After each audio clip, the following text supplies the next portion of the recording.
Alrighty, so today is finally the day where the U.S. Soccer Federation has unveiled the U.S. Open Cup format of 2024. Now, normally I don't, of course, made a single video talking about this, but because of all the controversy and the saga between MLS and the U.S. Soccer Federation involving with the U.S. Open Cup, I want to kind of talk about this and that. I'm not going to go too much in terms of talking about what I've hear from mostly the negative side because I've already mentioned this before and already did kind of my little own monologue about my reaction in terms of how the US Open Cup format is going to look like in one of my most recent news of the week episode, because we already have heard there's leaks about how this format is going to be the case, and today after it was unveiled it was pretty clear that all these leaks about how there's going to be only 8 MLS team involving and the rest of them are going to be MLS Next Pro team, and all the team involving in the CONCACAF Champions Cup will not be participating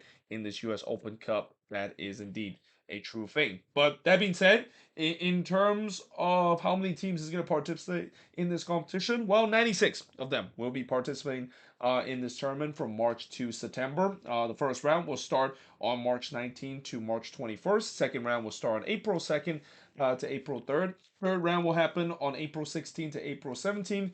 Round of 32, also known as the fourth round, will happen on May 7th to May 8th. Round of 16 will happen on May 21st to May 22nd. The quarterfinal won't happen until July 9th and to July 10th. So the U.S. Open Cup is going to be still happening even during the Copa America break. That was kind of interesting to see, or actually not the Copa America break. There's no such thing as the Copa America break. I meant the Copa America competition that is going on, and it's going to be very interesting to see with the way that there are still going to be these MLS team involving in this competition, and knowing that some of these teams are not going to be having some of their players that is either participating in Copa America or even participate in the Euros. It's kind of interesting that the U.S. Open Cup decided that they're still going to be playing games during Copa America.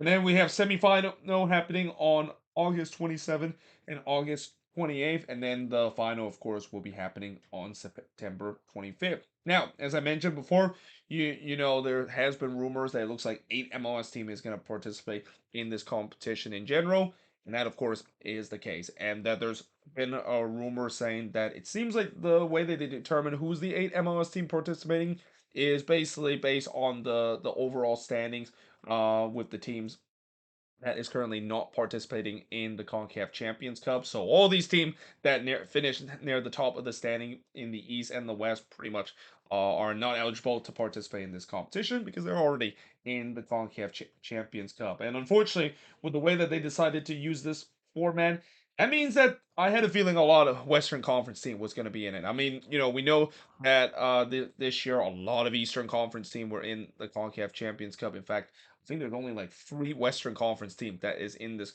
competition, and there's one of them where they're basically facing off against each other. So that pretty much means that yeah, we're gonna have a lot of team in the West that's gonna be participate, and also the way that the East was just so stacked last season. That kind of just shows you that yeah, it turns out there was a lot of West team that made it in terms of this category of being the next best 8 team in the overall standing that did not participate in the CONCACAF Champions Cup. But the lone Eastern Conference team is Atlanta United, followed by FC Dallas, Houston Dynamo, who actually did participate in the CONCACAF Champions Cup, but as I mentioned before, they are the only the team that are still in this competition because they are the defending champion, and it kind of makes sense that you want the defending champion be in this competition, trying to defend their U.S. Open Cup crown. Then you got LAFC, RSL, San Jose Earthquakes, Seattle Sounder, and Sporting KC rounds up the 8 teams that is going to be participating in the U.S. Open Cup, and all of them will be entering in the round of 32, also known as the fourth round. So it's going to be pretty similar to what it used to be, where all MLS team enter in the fourth round. It was just recently that we've seen some team enter in the third round and then some entering in the fourth round. In fact, when you look at when the USL Championship side enter, which is going to be all 24 of them, because USL have repeatedly said that they are very unhappy and disappointed in terms of how MLS is basically creating this saga between them and the U.S. Soccer Federation. based on the U.S. Open Cup, but they have already guaranteed that they are going to put all their team in it, no matter it's from the USL Championship or USL League One. And indeed, that of course is the case. 36 of them from the Championship and League One will be entering this competition. 16 of the 24 will be entering in the third round, while 8 of them will be entering in the round of 32. While the other 12 USL League One team will be entering into the first round of the US Open Cup. Speaking of the first round, for the rest of this, pretty much all of these teams are going to be entering into the first round, and that, of course, includes the MLS Next Pro team. So, as I mentioned before, there was the report saying that seems like with other MLS team that is not going to be involving in the competition or not one of those top 8 team that is in the overall standing that didn't play CONCACAF Champions Cup. They're just gonna pretty much put their MLS Next Pro team in, and that of course is the case. And again, I feel like this format is kind of almost a hybrid in terms of what we thought it was originally going to happen to what we also just recently heard about how the first thing when we heard about this US Open Cup revised is that it looks like MLS team is just going to put their MLS Next Pro team into the competition, and obviously that led to a ton of backlash between fans, players, and even coaches. And even when they decided to most recently put 8 MLS team in, which is the recent proposal, it's also led by a lot of backlash between fans, players, and also coaches. And again, this is why you have this unhappiness that is going on between everyone. The fact that yeah, it just feels like, I mean, I guess they was trying to maybe trying to play both roles. Where on one hand they want to make sure at least some MLS team gets in, so that maybe they'll use this as kind of like, hey, at least we're trying to put some MLS team in it when we originally didn't want to do it in the first place. But at the same time, we also wanted to to continue the way we were supposed to do. And this, by the way, is MOS that is thinking about this, and at least what John Gabbert wants, where hey, at least I put some of the team in the competition, so you can't complain. But I'm still gonna go through my old proposal, which is decided to put MLS Next Pro team to replace some of these MLS team that is not going to be participating in the US Open Cup. And again, it's no surprise that that way has just not worked whatsoever. In fact, you could say they might have gotten worse because of the way that now fans are not happy. The fact that yeah, it looks like it's kind of a bit of a crapshoot that only 8 MLS team is involved. And if you're gonna do that, why don't you just put all of the team that is not in the CONCACAF Champions Cup in this competition, instead of just putting the other one being MLS Next Pro team participating in this competition?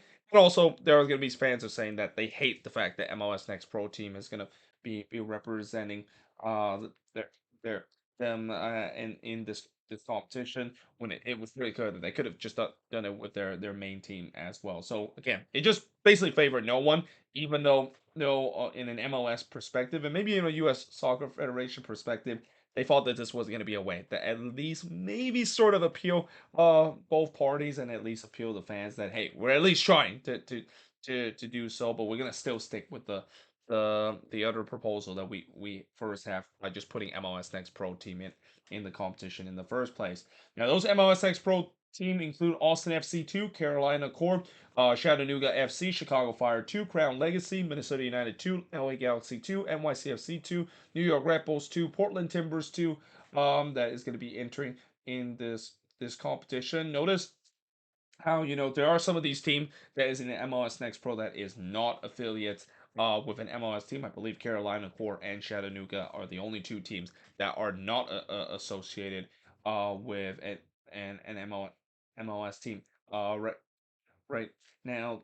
But yeah, overall, again, this is not going to make anyone happy with the way that it is. And I also won't be surprised that I don't know what the rule is in terms of MLS Next Pro, but I would not be surprised that some of these MLS Next Pro team might even bring some of the first team player to play in this competition, because again, players want to play in this competition. They have openly said that this feels like a huge slap in the face in terms of the heritage of this competition. And we have seen before where some MLS Next Pro team decided to bring some of their first team players in some of these MLS Next Pro games, especially coming back from the Leagues Cup. I know the Colorado Rapids have done it a of time as well, and I won't be surprised. Maybe we'll see something similar to that, and maybe that's kind of what MLS wants to happen. MLS wants the fact that, yeah, yes, we're putting MLS Next Pro team in this competition, but that doesn't mean that they can just restrict in terms of the roster that they have, and they maybe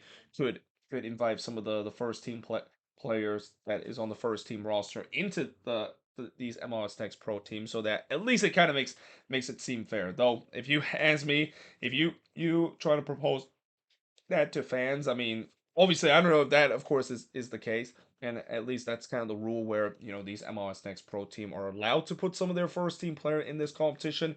But if you even gave that proposal, I don't think fans will be happy too, because if you're just gonna do that, you might as well just put the main team in this competition in the first place.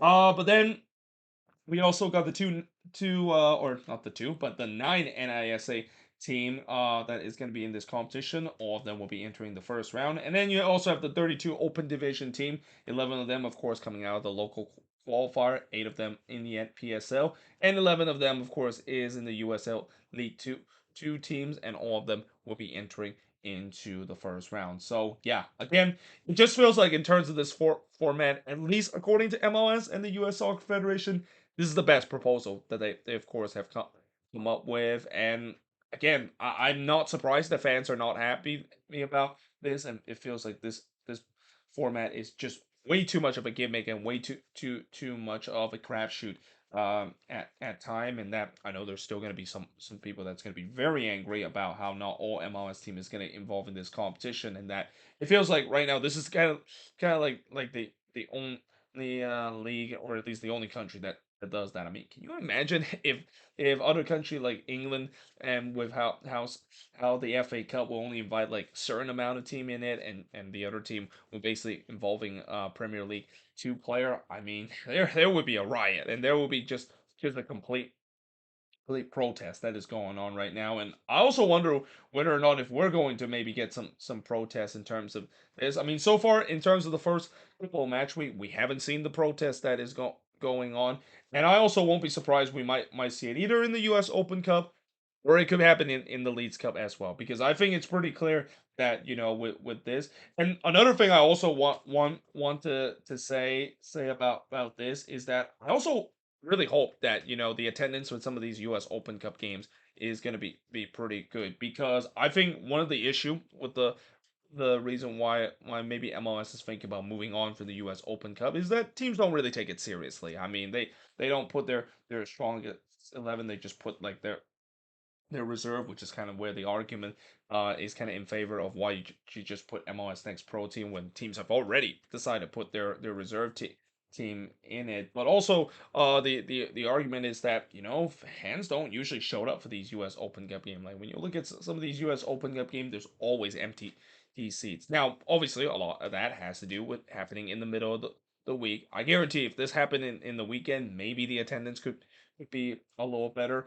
But this is where the fans kind of have to do their diligence and maybe do their job. Just besides the protests that maybe be organized, they need to really show up for this competition. They need to show up in this competition to just kind of prove to MLS and the U.S. Soccer Federation that, hey, they are wrong to say that MLS teams and the fans and the players and the coaches don't care about this competition. This competition, as I mentioned, one of the oldest competition, not only in this country but in this world in general. It's been going on for 100 plus year and still going strong. And in the verge of how this is really kind of near the rock bottom part of this competition with this ongoing rules and the formats that's going on. One way to do it is that the fans, of course, show up and show their their support in terms of this competition. Because if we're gonna see some empty seats in these stadium, especially when MLS team basically hosts a USL Championship side, if we see empty seats, MLS is just gonna point out and say, "Yeah, see, this is why we decided to not care about this competition." I mean, the fans don't really care, and so why shouldn't we think the MLS team basically care? And that could be maybe the worst thing, where if there's not enough fan support in terms of this situation, or maybe even some protest that's going on, it doesn't feel like anything is going to change. It feels like this is kind of the new norm that is going on, and that, unfortunately, this is where the fans, of course, maybe need to step up and really voice their displeasure to show that this format is absolutely garbage, and that this format is is them just kind of trying to put lipstick on a pig in terms of thinking that it would get better than the previous proposal, but instead it just makes it sit almost the same, and if not, maybe even worse, with how the fans are very upset about what the U.S. Soccer Federation and MLS is going with this U.S. Open Cup in the future. But yeah, let me know in the comments below what do you think of this video, and let me know in the comments below what do you think of the format itself. I mean, don't be shy in terms of putting some negative comments and in terms of talking about this. I mean, I'm pretty sure nobody is happy about this situation. I mean, I'll still watch it, and especially with the Quakes play in this competition, I'm definitely going to be attending some of these U.S. Open Cup games and show my support. And you know that I, of course, will still go to these U.S. Open Cup game as well. I mean, I've done ground hops in terms of the local qualifier, and especially done ground hops in terms of the first or second round. So it's not just me attending these U.S. Open Cup game involving MLS team. I would happily go watch the Oakland Roots, Monterey Bay, or even Sacramento in the U.S. Open Cup. Because again, I really enjoy this competition. This is one of my favorite competition. This is a competition that pretty much brings the best of the Sports Hub series episode, and it's kind of sad that it's kind of being ruined because of the ongoing greed and simply the nepotism that is going on between the U.S. Soccer Federation and MLS that has really started to ruin this competition. But there you have it. That is pretty much it for this video. Like I said, let me know in the comments below what do you think of this video. And yeah, hope you guys enjoyed this video. If you do, make sure you guys leave a like, smash the subscribe button, and yeah, I of course will see you guys next time.